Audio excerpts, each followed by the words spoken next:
ناظرین، بلاول کا لہجہ کیوں سخت ہے؟ وہ جی بی میں الیکشن لڑنے گئے ہیں، بلکہ الیکشن لڑانے گئے ہیں، تو وہاں پہ انہوں نے اسلام آباد کے بابو کا ذکر کیا ہے۔ کیوں کیا ہے؟ آخر یہ 28ویں ترمیم کا دباؤ ہے یا پھر مطالبات نہیں مانے جا رہے؟ کیوں لہجہ سخت ہوا ہے؟ کیا مطالبات ہیں؟ کیا وہ مطالبات مانے جائیں گے؟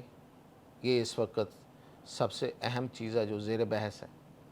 اور دوسرا، سیاست کے حوالے سے کہ میں نے آپ سے کل بھی ذکر کیا تھا کہ خیبر پختونخوا میں بغاوت ہو چکی ہے، لیکن یہ بغاوت کیا شکل اختیار کرے گی، تو میں نے کہا تھا کہ میں آپ کو ساتھ ساتھ اس پہ اپڈیٹ کروں گا۔ میں جمپ کرنے والا بندہ نہیں ہوں۔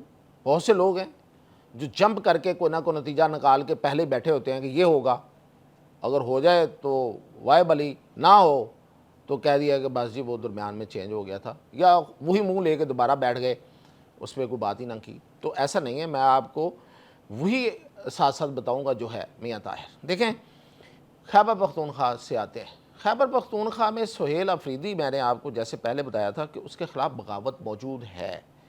اب میرے کچھ دوست ہیں جو بڑے سیاست سے ان کی بڑی مطلب ان کو رسائی حاصل ہے وہاں پہ، خاص طور پہ خیبر پختونخوا میں، اور بڑے پرانے تجزیہ کار ہیں۔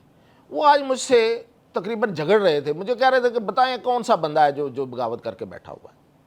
تو پھر میرا ان سے یہ سوال تھا کہ اگر کوئی بغاوت کر کے نہیں بیٹھا ہوا تو وہ لیٹر کہاں سے آیا جو چیئرمین پی ٹی آئی کو لکھا گیا ہے؟ اور اس میں بھی ایک دیکھیں، ایک کیچ 22 ہے کہ chairman P T I barrister جو وہ گوہر، ان کو لکھا گیا ہے۔ سب کو پتا ہے کہ پی ٹی آئی میں افیکٹو بندہ جو ہے وہ بیرسٹر گوہر نہیں ہے، وہ یہ لاہور والے وکیل صاحب ہیں، سلمان اکرم راجہ صاحب۔ ان کو نہیں لکھا، ان کو لکھا، ٹھیک ہے۔ اور خط میں کیا لکھا کہ اسد قیصر کی جو سربراہی میں بنائی گئی کمیٹی ہے صلح کے لیے یا صفائی کے لیے یا سمجھانے کے لیے، ہم اس کو قبول نہیں کرتے، ہم نہیں بیٹھیں گے اسد قیصر کے ساتھ۔ تو لکھنے کوئی جن تھے جنہوں نے لکھا ہے؟ لیٹر بھی آیا ہے، سب نے تصدیق کی ہے۔ لیٹر صحیح جگہ پہ بھی نہیں بھیجا گیا تاکہ وہ ریجیکٹ نہ ہو جائے اور معاملہ اسی طرح لٹکا رہے۔ تو آخر یہ ہے کیا اس کے پیچھے؟ تو پھر پتہ یہی چلا ہے کہ یہ دراصل ایک ہلکی موسیقی پہ یہ گیم جو ہے اس کو شروع کیا گیا ہے۔ پہلی بات کہ علی امین گنڈا پور جب تک وزیر اعلیٰ رہے، ان کی ٹانگیں کھینچنے والے، ان کو ناکام ثابت کرنے والے یہی لوگ تھے جو آج اقتدار میں ہیں۔ تو پھر علی امین گنڈا پور کیا آرام سے بیٹھے گا؟ بیٹھ لیا اس نے جتنا آرام سے بیٹھنا تھا، اب وہ ظاہر ہے وہ بھی بدلے لے گا، ایک تو یہ فیکٹر ہے۔ اور دوسرا، جو کرنے والے ہوتے ہیں پیچھے سے وہ کر رہے ہیں، وہ سہیل افریدی کو ظاہر ہے کہ کیسے سکون سے بیٹھنے دیں اور نہیں بیٹھنے دینا، یہ تو پالیسی تھی۔ یہ تو اس لیے کہ یہ بندہ آیا بھی مطلب توقعات کے خلاف ہے، اور پھر یہ ہے کہ جس طرح سے پھر یہ گھوڑے کی طرح دوڑا تو گھوڑے کو لگڑا کرنا ضروری ہوتا ہے، تو یہ بھی کیا گیا۔ آج کی میں آپ کو بتا دیتا ہوں کہ جب یہ وہ جو جیل کے پاس جو چوک ہے جہاں پہ یہ پہنچتے ہیں لوگ روزانہ، جو علیمہ خان اور ان کی جو بہنیں ہیں وہاں پہ پہنچتی ہیں، وہاں تک سہیل افریدی کیسے پہنچے؟ جبکہ جو خیبر پختونخوا ہاؤس ہے وہاں پہ اتنی بڑی نفری لگی ہوئی تھی، تو کچھ تو کمپرومائز ہوا۔ تو یہاں سے کام شروع آپ سمجھیں کہ ہو گیا ہے، گھوڑے کے پاؤں میں وہ ہمارے تو پنجابی میں کہتے ہیں ٹنگا ڈال دیا ہے، یعنی کہ وہ اب دوڑ نہیں سکتا تیزی کے ساتھ، اب وہ آرام سے پاؤں اٹھا سکے گا۔ تو ایک تو یہ ہوا ہے، اور یہ مستقل اس کے پیچھے یہ لوگ جو اس کی بغاوت کروا کے اس کے خلاف، تو یہ اس کو ہیٹ دیتے رہیں گے ساتھ ساتھ۔ یہ مد نظر ضرور رکھا جانا چاہیے اس میں ان لوگوں کے لیے بھی جو یہ کر رہے ہیں، جن کی میں یہ آپ کو کارستانیاں بتا رہا ہوں نا، وہ خوش ہو کے نہیں بتا رہا، ویسے اطلاع ہی دے رہا ہوں، خبر دینے والا بندہ ہوں۔ ان کو یہ بات مد نظر رکھنی چاہیے۔ اب میں ان سے مخاطب ہوں۔ Sohail Afridi P T I کا کم اور پی ٹی ایم کا بندہ زیادہ ہے. P T am not it down, یہ اس کا بندہ زیادہ ہے. اگر اس کو بہت زیادہ کھینچیں گے تو ہیرو بنے گا, ہیرو بنے گا تو پی ٹی ایم جو ہے نا وہ اس کے پیچھے کھڑی ہو جائے گی.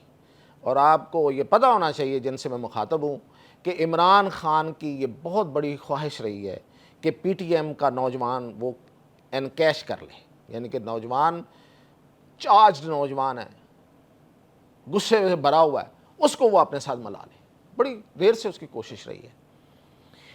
اور جس کسی نے بھی پی ٹی آئی کو کے پی میں ان علاقوں میں سرگرم کر کے پی ٹی ایم کو کمزور کیا, وہ ایک لحاظ سے اچھی حکمت عملی کہلا سکتی ہے.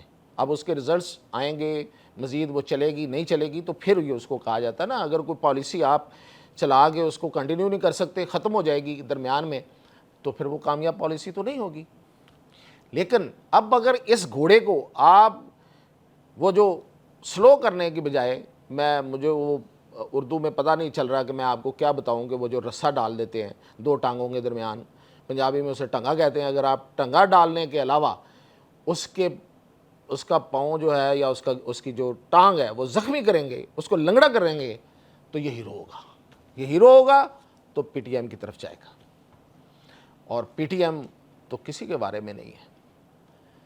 تو ساتھ میں نے کہا کہ ایک مشورہ بھی دے دیتے ہیں. آخر پاکستان کے معاملات ہم بھائی اس ملک کے ہیں, جو اچھی بات ہوگی وہ کرنی چاہیے, جو نہیں ہے اس کا بھی دھیرے سے ذکر ہو جائے, بے شک کر دینا چاہیے. تو یہ سلسلہ جو ہے یہ اسی طرح یہ پنگ پونگ جو ہے یہ چلتا رہے گا, جہاں تک ہے کہ بجٹ, آج علیمہ خان نے کہا کہ تم بجٹ پاس کیوں کراؤ گے, بجٹ تو پاس ہوگا اس لیے کہ یہی بات علی امین گنڈا پور نے بھی کی تھی, تو اسے بھی بجٹ پاس کروانا پڑا تھا. بھئی وہ کہیں گے جن کو آپ میسج دے رہے ہیں کہ عمران خان سے ملاقات کرائیں ورنہ بجٹ پاس نہیں ہوگا, تو وہ آگے سے انہوں نے اس وقت جو کہا تھا وہ آج بھی کہہ دیں گے کہ بھئی ڈیفالٹ تو آپ کا صوبہ کرے گا, آپ کی حکومت کرے گی, ہمارا کیا جاتا ہے. ڈیفالٹ کر جاتی ہے نا حکومت اگر بجٹ پاس نہ ہو. تو اس لیے بجٹ تو یہ ایسے ہی پاس کرا لیں گے, کچھ بھی نہیں ہوگا, کروائیں گے, سب کچھ ہوگا. اب آتے ہیں جی بلاول کے لہجے میں سختی ہے.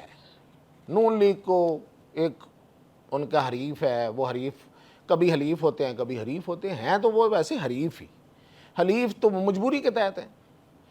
تو ان کے پروفیسر کو ان کی کل کو کسی اور کا نام لے دیں گے, ہو سکتا ہے نواز شریف پہ بھی وہ بلاول صاحب جو ہیں وہ چڑھ دوڑتے ہوتے ہیں, کل کو ان کا نام بھی لے سکتے ہیں, بہت کچھ اور بھی کہہ سکتے ہیں. لیکن جو اسلام آباد کے بابو پہ انہوں نے بات کی ہے, وہ دراصل انہوں نے اسلام آباد کی طرف نہیں, وہ اسلام آباد کے ساتھ والے شہر کی طرف اشارہ کیا ہے کہ بابو جو ہے وہ بیٹھ کے فیصلے کرے گا تو وہ ہمیں منظور نہیں.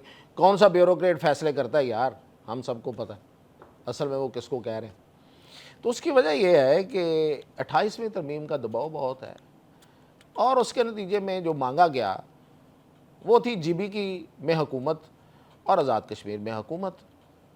لیکن سنائی یہ دے رہا ہے, پتہ نہیں کس حد تک ٹھیک ہے, وقت بتائے گا, کہ دونوں مطالبے ماننے سے انکار کر دیا گیا ہے, اور کہا یہ گیا ہے کہ جی بی میں مشترکہ حکومت بنے گی. یس, پیپلز پارٹی کو حکومت نہیں دی جا سکتی سوللی, ورنہ آپ اس سے اندازہ کر لیں نا کہ نواز شریف کیوں جاتا وہاں. اگر اسے پتہ ہوتا کہ ہمیں کچھ ملنا نہیں ہے, پیپلز پارٹی کو دیا جا رہا ہے, تو وہ اپنی بے عزتی کرانے کے لیے, ویسے یہ کوئی بہت بڑی ویسے گارنٹی بھی نہیں ہے نواز شریف کا جانا. نواز شریف نے یہاں بھی بہت سی بے عزتی کروا لی ہوئی ہے. بہرحال اطلاعات یہ ہیں کہ ایک مشترکہ حکومت جی بی میں, اور کشمیر کا بھی فیصلہ بعد میں ہوگا. حکومت بہرحال پیپلز پارٹی کو سنگل ہینڈلی نہیں دی جا رہی. اور پھر یہ ہے کہ سندھ میں ایک اتحاد ہے, آپ کو یاد ہوگا جی ڈی اے ایک اتحاد ہے, بھول گئے ہیں بہت سے لوگ, ظاہر ہے وہ بہت بڑا بیچارے سیاسی لوگ ہیں بھی نہیں, وہ الیکشن کے قریب جا کے اکٹھے ہوتے ہیں 2 3 4 5 پارٹیاں. لیکن سننے میں آ رہا ہے کہ ایک غیر مرئی کندھا, یہ کندھا نہیں ہوتا, یہ غیر مرئی جو نظر نہیں آتا وہ ان کو مل گیا ہے. لوگوں کو نظر نہیں آتا لیکن جن کو ملتا ہے ان کو مل گیا ہے. تو اس کا مطلب کیا ہے؟ اس کا مطلب یہ ہے کہ سندھ میں بھی ٹف ٹائم ہے. تو ٹف ٹائم کس کو ملا ہے؟ ایم کیو ایم کو تو نہیں. جی ڈی اے کس کے خلاف؟ پیپلز پارٹی. لیکن زرداری صاحب بھی سیاست کے منجے ہوئے کھلاڑی ہیں. اب دیکھتے ہیں کہ 28ویں ترمیم جو ہے وہ کن شرائط پہ پاس ہوتی ہے. پاس تو ہونی ہے. اجازت دیجیے.